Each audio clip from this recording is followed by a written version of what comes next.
invisible. He did what he had always done. He brought Clarence a burrito. This time, Clarence didn't brush him off. He asked, "What do you want?" Richard said, "I want to learn from you."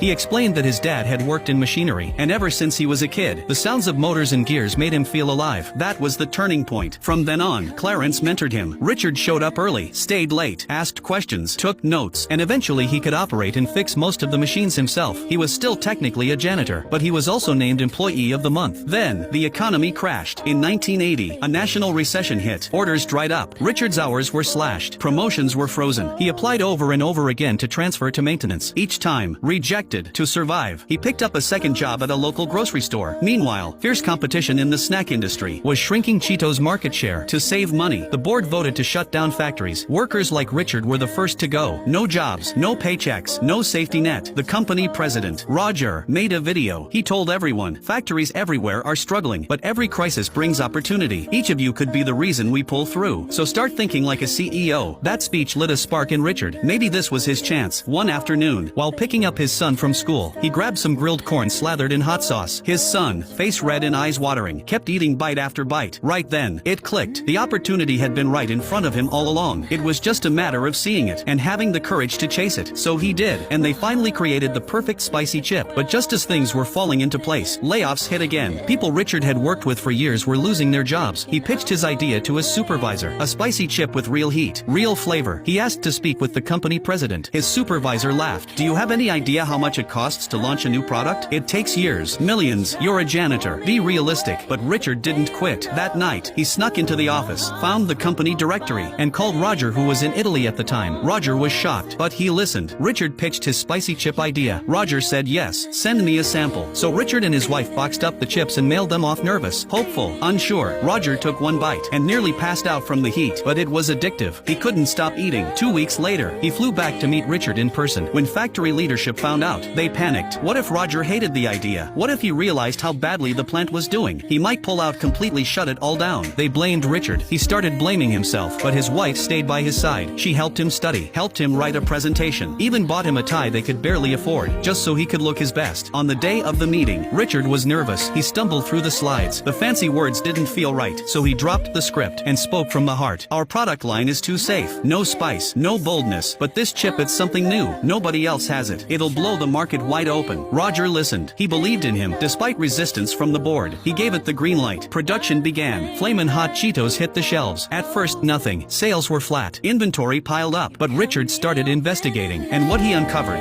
would flip everything on its head. That secret was powerful enough to change his life forever. Want to know what happens next? Follow me. The rest of the story is coming soon.